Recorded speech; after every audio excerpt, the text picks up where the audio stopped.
Twyla, kick us off. Welcome. I'm Twyla McGinnis. I'm a registered nurse with over a decade of experience working as a nurse in a leading teaching hospital in Boston. I've served as the director of nursing for the state of Rhode Island and also a director of accountable care organizations. I currently serve on the nursing advisory board at Southern New Hampshire University. Additionally, I'm a proud member of the Board of Primary Care for All Americans. On behalf of PC4AA, I'm pleased to welcome you to tonight's Teach and Learning Zoom session. Thank you for joining us this evening. Tonight is a coming attractions evening, a taste of PC4AA's first annual summit on May 20th in Cambridge, Massachusetts, where 100 people from across the country will gather to keep building our movement to provide primary care to everyone in the U.S. in every neighborhood and every community. A link to information and the registration process is in the chat. And now it's my great pleasure to introduce our moderator for the evening, Jason Hurd, and to extend my sincere thanks to all of the presenters for tonight's event. I'd also like to thank PC4AA Zoom Committee, as well as John Wright, Patty Armstrong, and Liv Verratti for organizing this event. Take it away, Jason. Hi, everyone. My name is Jason Hurday, and I am a third-year medical student at the Ross University School of Medicine. I want to start by thanking all of you for being here tonight. By joining us, you're helping build a movement, one that focuses on providing healthcare to people in every neighborhood and community, primary care for all Americans. Please be sure to add your name and location in the chat. And as a quick reminder, we don't use any professional titles here. The space is about working together and valuing ideas and commitments that will drive this movement forward. Now, it's my great pleasure to introduce our keynote speaker, Dr. Jonathan Fitzsimon. Jonathan Fitzsimon is the medical lead at the Renfrew County Virtual Triage and Assessment Centers. He's a family physician researcher practicing community-based family medicine in Renfrew County, Ontario. Jonathan's research aims to provide policymakers with evidence of the impact of lack of access to primary care, particularly the duration of unattachment, barriers to accessing primary care, and the use of virtual care as a means of improving access to primary care in rural, remote, and underserved communities. Jonathan is also the medical lead of a hybrid care program, providing comprehensive team-based primary care through a blend of in-person and virtual care options to thousands of previously unattached residents of historically hard-to-serve communities. Jonathan is the co-chair and of the Digital Enabler Committee of the Ottawa Valley Ontario Health Team, and was previously the Chief of Medicine at the Anne Pryor Regional Health. He is an assistant professor at the University of Ottawa Department of Family Medicine and a clinician researcher at the Institut du Sauveur Monfort. Jonathan was a recipient of the Ontario Medical Association 2021 Glen Sawyer Service Award. And without further ado, take it away, Jonathan. Thank you, Jason. And I'm really delighted to be here. Thank you for the kind introduction. I'm going to share a few slides with you. So hopefully I can get this to work first time.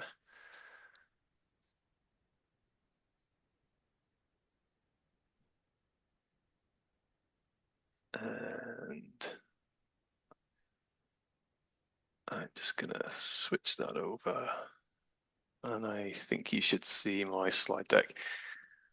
So yeah, as Michael said, I'm going to talk to you about the progress we're making towards primary care for all, but in Ontario. So let's just orientate you, that little piece of land just to the north of where most of you are right now, which we call Canada. And just for the setting of the context, in Canada, although we have a federal health act, the Canada Health Act, the 10 provinces and 3 territories of Canada all have devolved responsibility for the delivery of healthcare.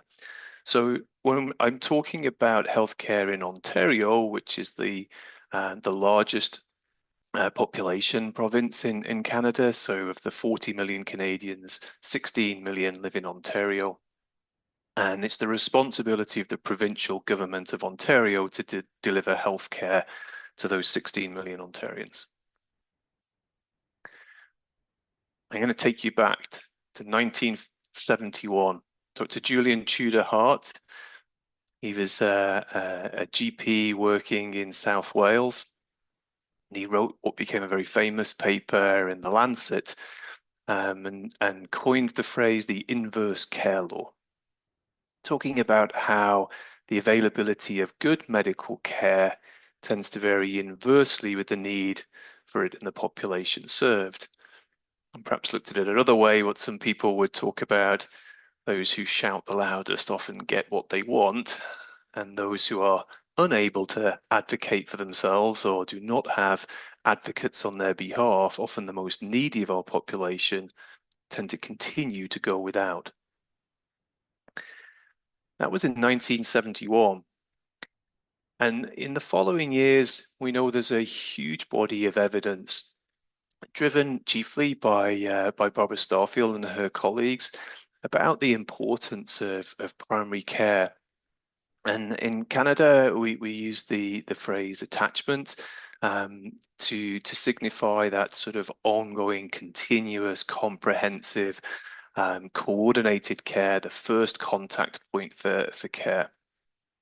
People use terms like empanelment and rostering, but attachment is the term that is very common in Canada, and that's what I'm going to refer to throughout this talk.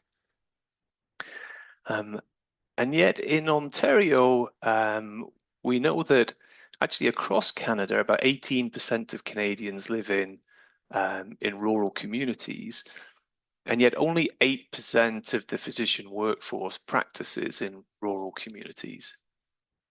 We also know that as a proportion of our total healthcare budget spent on primary care, it's very low compared to similarly wealthy international countries. So just over 5% of the Canadian healthcare budget is spent on primary care.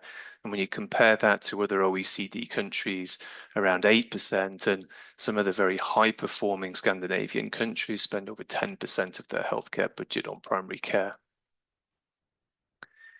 And in Ontario, over 50% of touch points with the healthcare system every day are within primary care, despite the fact that only 5% of the healthcare budget is spent on primary care. So we know from the very considerable evidence base that this stable attachment, a long-term relationship with a primary care clinician, improves patient outcomes. The clinical outcomes of patients are better. And we also know from the evidence that the reverse is true, that unattachment, the word we use to define periods of time without having a primary care clinician, that's associated with worse clinical outcomes. And last year, we and my research group published a scoping review where we looked at the international evidence of the impact of the duration of attachment and unattachment. So how much time you have stably attached to a regular primary care clinician, and conversely, how much time you go without having access to primary care. And it's interesting that after distilling down all of the studies, and we focused in detail on 35 different papers published around the world. Of those 35 papers, only 2 of them focused on unattachment, this idea of not a period of time without primary care. And both of those papers were Canadian papers. You know, when you look at the literature in Europe and Scandinavia, the idea of continuity there, so for example, if a doctor retires, or if you move to a different part of the country, or your doctor relocates, it's all about the transition. Do you transition to a doctor in the same clinic? Do you transition to a doctor in a different clinic? But the idea of not having primary care, of having no transition, is just an alien concept in Scandinavia and much of Europe. And yet it's a very real issue in Canada and the US. We've been trying to quantify that difference. One of the things that we think is very important to being able to make a difference is to being able to define the problem. And we hear a lot in Ontario about the fact that hospitals are overburdened, that there are long waits in emergency departments, that people are unable to get admitted to an inpatient ward because there's just no space for them. And that concept of corridor medicine, where clinical care has been provided in the corridors of emergency departments. And so this overwhelming impact on our hospitals, we wanted to be able to define that in the terms of not having access to primary care. And so, as I mentioned at the beginning, provision of healthcare is the responsibility of the Ontario government, which essentially means that we have a single payer system. And in the concept of a single payer system where the government of Ontario is responsible for healthcare, it also means that we have a very rich data source of all healthcare touch points within the whole provincial system that researchers like myself are able to access. And so we can do the comparison. We can look at what the total healthcare costs are on a population level. And we can also see which patients are attached to a regular primary care clinician and which are not. And we could also see which of those people have multiple chronic conditions, so diabetes and high blood pressure and lung disease, this multi-morbidity. And what we were able to demonstrate in our paper last year was that when you take people particularly with high comorbidity, so several of these chronic conditions, and the only sort of difference really is whether they are attached to a regular primary care clinician or they're not attached, you have a more than doubling of the total healthcare costs from under 4,000 Canadian dollars to over $8,000 per year.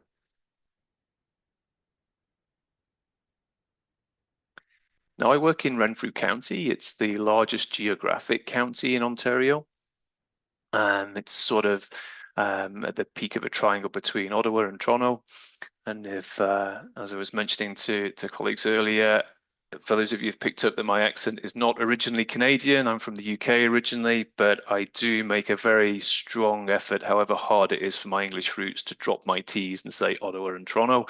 But that's where we are. 7,600 square kilometers, 110,000 residents. There are 5 community hospitals there, each with an emergency department, but no walk-in clinics, no urgent care centres, and thousands of residents without attachment to a primary care clinician. So if you don't have a family doctor in Renfrew County, you either go to the emergency department or you don't get healthcare. So in 2020, when the pandemic struck, that was a real disaster waiting to happen for us. And so we really started to make a more concerted effort to quantify and define the problem, to find out who were the residents of our county that did not have a family doctor, how many of them were there, where were the clusters where we did have enough primary care and where we didn't have any. And it really was quite a manual task, if you like, in this digital age, where it was talking to colleagues, groups of family doctors speaking to each other, finding out who's in your clinic, which doctors practice there, how many of them are full-time, how many patients are in their practice, and really starting from the reverse, if you like, counting how many residents that we could confirm did have a primary care clinician, and then sort of taking that away from the population and realizing just how many did not. And then over the next few years, certainly sort of post-pandemic, this became very clear that it was not just a rural problem, that this was affecting urban communities, including the metropolitan cities across Ontario. And we started to see increasing headlines from across the whole country. In fact, millions of Canadians unattached, many family doctors planning retirement. the College of Family Physicians of Ontario predicting, back in 2023 that by the end of 2026, 1 in 4 Ontarians would be without primary care. And really sort of front page headline news where we would see examples of, there was a new doctor arrived in town and people would line up in the middle of winter to try and sign up just to be attached to that family doctor.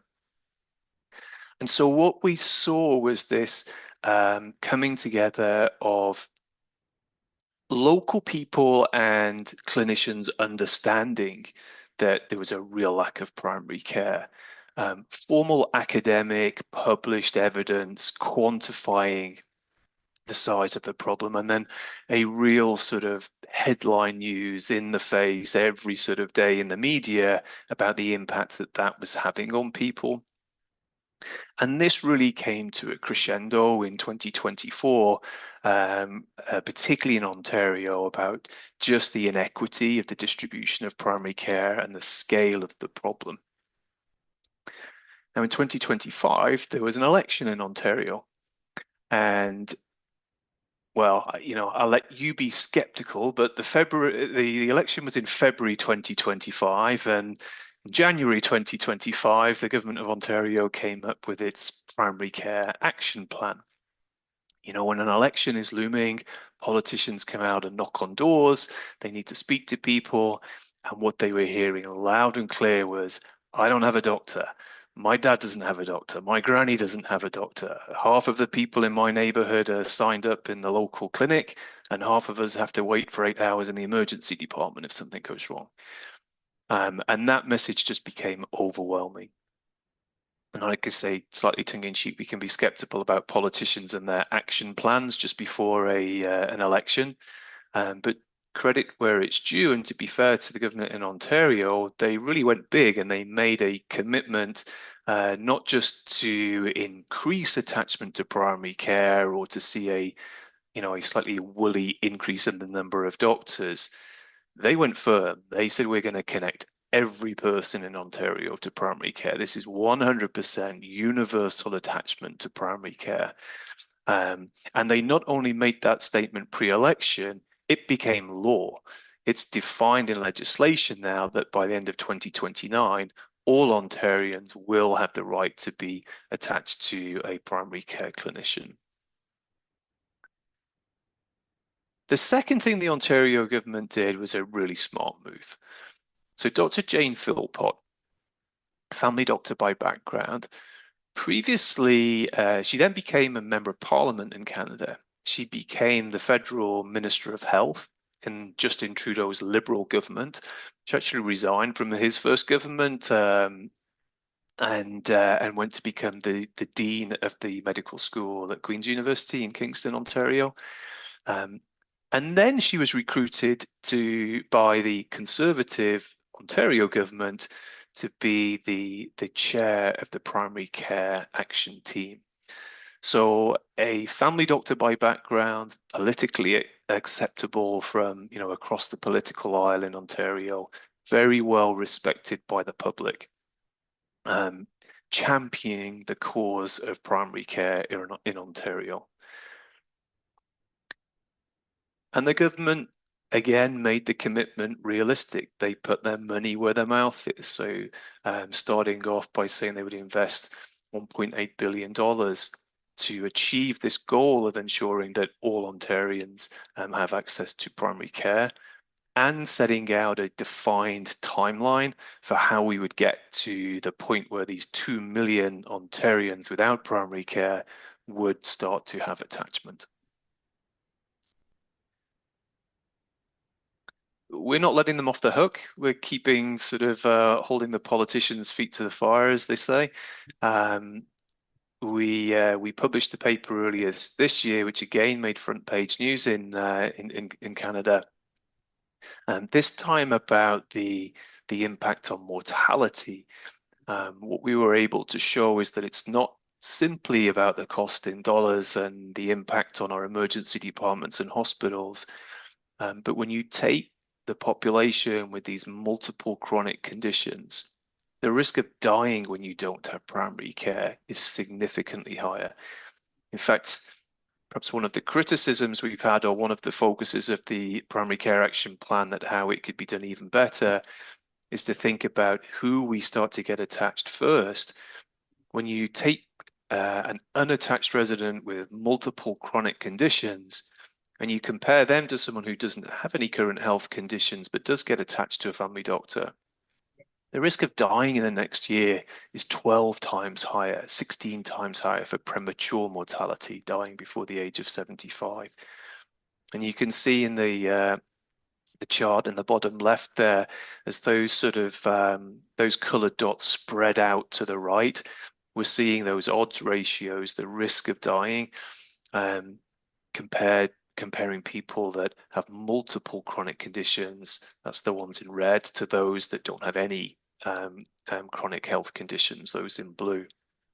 And interestingly, those first few years, so a doctor retires, there's no one to replace them, people become unattached, those with multiple chronic conditions, they're at the most highest risk of dying over the next 12 months if they do not get reattached to a family doctor.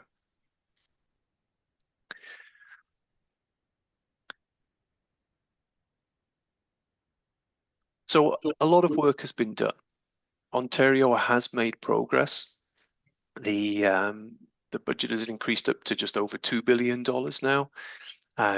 We are very much having a defined list of how Ontario is going to sort of quantify success, what the key metrics are. Of all the provinces and territories in Canada now, Ontario does have the highest rate of attachment. So a lot of work has been done, but there's still a long way to go. You know, there's still just under 2 million. Perhaps now, you know, we're sort of 9 months on from those numbers now, but we're still sort of in the region of 1.6, 1.7 million Ontarians without primary care. But I think, you know, the message sort of that I'll leave you with is that, you know, it started with recognizing the problem, understanding that not having primary care is a significant issue. We then went on to quantify the problem, you know, actually being able to define the impact, both in dollars and in terms of the impact on our hospital system, but of course in terms of the impact on individual people and their families as well. And then once you can quantify it, it builds onto that next step of acknowledging it, and our political leaders and our policy makers, not just acknowledging the problem, but essentially being forced to commit to doing something about the problem. And I think we've got to the sort of the end stage of that phase of this by getting legislation in Ontario that commits to ending this problem and to getting us to universal primary care attachment. You know, the work that still needs to be done is the solution. You know, how do we shift from the problem to the solution? And whilst it's not quite a blockbuster Netflix series, I will say part 2 of the things I can share with you if you're planning on coming to the PC4AA Summit next month, then I'll be able to share some of the things that we've been doing to actually sort of lead to the solution in Ontario. But I hope what I've been able to share with you this evening is that there is a mechanism to move forward. There is a sort of way of convincing politicians, governments, policy makers to get us towards universal attachment, which is the goal that we all strive for. So I'll pause there and I'll be happy to take any questions that anyone has. Thank you so much, Jonathan. We really appreciate your presentation. We definitely want to take questions. You can drop them into the chat. I see some of them are already popping in just so that you guys can see. And Jonathan, if you want to take a look at them, we do have a few questions for you that we were thinking about ahead of time. But I just really appreciated, you know, sort of this crescendo of that you mentioned in 2024 of the problem that's, you know, that you were able to recognize, then quantify, acknowledge, and then really get buy-in by leadership. So the first question that we have for you is, can you tell us a little bit more about the communities in Ontario and just some of their work in particular, whether it's advocacy or some of the things that they did to really get the attention and buy-in for this commitment for 2029 having 100% attached members?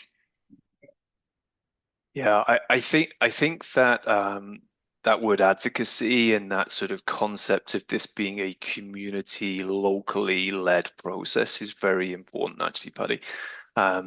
We had huge buy-in from our local municipal level, our councillors, our local mayors, our locally elected politicians. They were immediately on board with this because they also stand for re-election, but they also live in these smaller communities, and often, in particularly more rural parts of Canada, they and their ancestors have lived in these communities for multiple generations, and so it's very raw and real to them. It's seeing friends and family members go without healthcare, and so getting the buy-in of local politicians quickly sort of escalated to, from the municipal local level up to the provincial level in terms of, the political leadership needing to do something about this.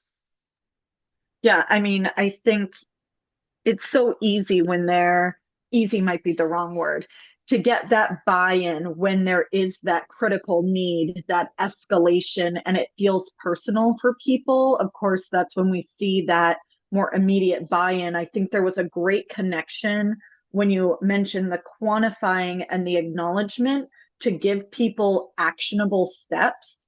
Can you talk a little bit about in the communities themselves, how people created some of those, either was it places that they could take action? How did they really wrap their hands around some of those steps to take? Well, I think from the sort of non-clinical side, it really was that advocacy work to local politicians. So absolutely, people were writing letters, they were dropping in at their local councillor's office, they were attending sort of town hall meetings. This idea of not having access to primary care was really front and center, and still is to a degree, actually, across the Canadian landscape.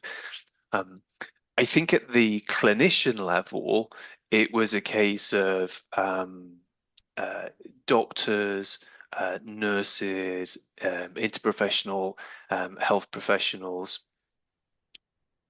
all sort of recognizing that they were seeing in their clinics, we're only serving, 2/3, maybe three quarters of our community. And so then I think when it came to the request for, look, can you go back to your clinic? Can you count how many doctors are there? Can you go and find out how many? Because not everybody was on electronic health records at that point. We still had physicians, some of the older physicians getting close to retirement hadn't transitioned from paper records. So how many patients do you have? I don't know. There's thousands of charts here. How many of them are still living here? How many of them are still living? Let alone how many are still living here.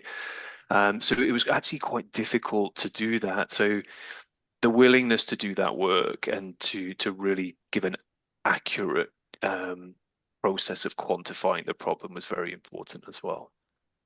Yeah, and I think that leads into my next question of, as we're talking about workforce, that is a challenge that we're seeing here. I mean, for me personally, my doctor retired in January, and I was like biting my nails on a waiting list and got placed with someone, luckily within just a few weeks, but that wasn't the case. I mean, I still have family members waiting on those lists to, get that replacement. So, how are you guys in Ontario making sure that pipeline is filled so that as doctors are either retiring or experiencing burnout or any of the other plethora of conversations we've had, and then making sure you're filling that at the same time, what is your ideal panel size that you guys are working toward? Yeah, the mythical what's the best panel size sort of question. It's a tricky one, and I think recognizing that panel sizes of old are just not realistic when we look at the needs of our population now. I talk about multimorbidity and multiple chronic conditions. Of course, 30, 40 years ago, it was not common for people to have 4, 5, 6, 7 chronic conditions, each of which perhaps on 1, 2, 3 medications. But it's far more common now. It's far more common. It's not unusual anymore. Multimorbidity is increasingly common, and so the complexity of primary care has increased significantly. And the days of being reasonably able to look after 2,500, 3,000 patients are just long gone. It's just not a reality anymore. So I don't know what the right panel size is, and what I would actually say is I think the best way of looking at it is to have complexity modifiers. It's actually understanding the needs of the panel of patients that you serve, because there could easily be a tenfold difference in the amount of time you need to spend on a patient with multiple complex conditions in order to keep them out of the hospital, in order to enable them to maximize their health and well-being, compared to someone that needs some preventative care advice and an occasional check-in with their doctor. Yeah, absolutely. I mean, there are so many things that I think of with this, how much care someone needs, but again, very much so, how do we make sure there is that pipeline? Do you guys have any programs for the education side of it that you can share? Yeah, so the other piece of your question was around sort of the workforce, and part of the primary care action plan in Ontario does include, look, there has been a multi-year, I would say a multi-decade, and certainly across political lines, multiple colours of governments in Ontario have failed to fund adequately medical school places, primary care residency places, primary care in general across the province. In fact, 20, 30 years ago, there were deliberate decisions made to reduce those number of places. And so we are reaping those problems, or certainly we were 3 or 4 years ago, and ramping up now. There are new medical schools in Ontario. There are increased residency places, but it takes time for that to filter through. One perhaps more controversial sort of issue is that there's something called the Practice Ready Ontario program, and that's where international medical graduates are fast-tracked to be able to practice in Ontario. I say controversial because the idea of taking trained physicians from other countries, is good for us locally in our local population, but it's not good for where they're coming from. And so I think the concept of being able to train and provide enough doctors, nurses, and clinicians from within the country is definitely a preferred option. Yeah, I think that's something that I have heard Michael Fine talk a lot about, is how do we take people from our local communities, get them trained, because then they are so much more likely to stay in that area. Even, it's great if you can get someone to come, but how do you get them to stay and stay committed to the community? So speaking of Michael, I'm going to hand it over to him to bring us to the end and share some more exciting news. Michael? Thank you, Patty. Thank you, Dorothy. And thank you so much, Jonathan. In the days before the American Civil War, when enslaved people found their way to freedom, they did what was called follow the drinking gourd. They would look at the sky to see the Big Dipper and follow the Big Dipper north to Canada to freedom. And I think in many ways what you just did was give us our drinking gourd. You've given us a place to look to get to freedom from the chaos that we have in the United States and call healthcare. Now, we have a historic opportunity based on what you just taught us to build this movement as we gather in Cambridge on May 20th. We'll hear more from Jonathan and in detail, and learn from people across the country who are building state and local work groups, which are working in their own communities to bring primary care to more and more of their friends, families, and neighbors, and to change policy so we in fact get primary care to everyone. Please register to join us today. You'll see registration information in the chat. And I want to take this moment to introduce Netta Ashtari, our new executive director, to tell you a little bit more about the summit. Netta. Yes. So, yes, I am pleased to be here and to tell you all about how to register for the summit. So, the link is in the chat on the flyer. If you are unable to attend or constrained due to financial reasons, please do reach out. We want to offer support and make sure that everybody is enabled to be part of this movement. This is really an opportunity for people who are engaged in this movement to come together and to learn from one another. We have innovators in primary care financing and delivery coming from across the country and internationally. And this is really going to equip you with hands-on skills building, and you'll leave with ways to actually affect change concretely in your communities when you go home. So please do sign up if you're interested in being a sponsor. There's a sponsorship link and more information right on the website as well. And if you have any questions, I'm happy to answer them. Otherwise, I'll put the email for the summit, the dedicated summit email, in the chat, so you can also always reach out with questions. Thank you, Netta. We're really excited and really hope we see all of you in Cambridge on May 20th. Now I'd like to reintroduce the amazing Twyla McGinnis, who will tell you how you can support primary care for all Americans through both donations and volunteering, in addition to coming to the summit. Twyla. Hi there. Primary care is the foundation of a strong health system. Communities with better access to primary care have lower costs and better health outcomes. Yet millions of people in the United States still struggle to access it. Primary Care for All Americans is working to change that by building a national grassroots movement focused on making high-quality, affordable primary care available in every community. We are a small, volunteer-driven organization, but our real advocacy takes resources. Your support helps us host events like these, produce our newsletter, expand work groups and communities across the country. You can also support us by connecting with potential sponsors for upcoming events. If you are able, please visit primarycareforallamericans.org and click donate. Any contribution helps, and monthly support is especially valuable because it allows us to sustain this work over time. And if you wish, earmark your donation to give a scholarship to a student or a member of one of our local work groups to come to our convening.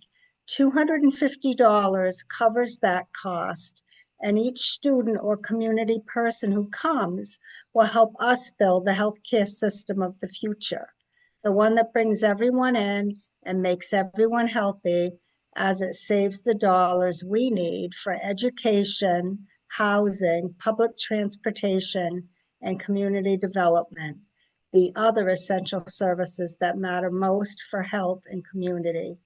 Thank you for being a part of this movement. Thank you all for joining us tonight. In 1 month, we'll be meeting again, and we encourage everyone to invite someone new to get involved in our movement. Mark your calendars for May 12th, where we'll be hearing from Dr. Alan Sager, who will speak about primary care for all as a critical path to affordable healthcare for all. You can register at our website, www.primarycareforallamericans.org, where you can also check out our local and state playbook, volunteer, and donate to support our cause. Thank you again, Jonathan, and our facilitators, and thanks for everyone joining us tonight. Have a great evening. Looking forward to seeing you guys again. Thanks, Jason. No problem. Thanks, everybody. We'll see you in a month.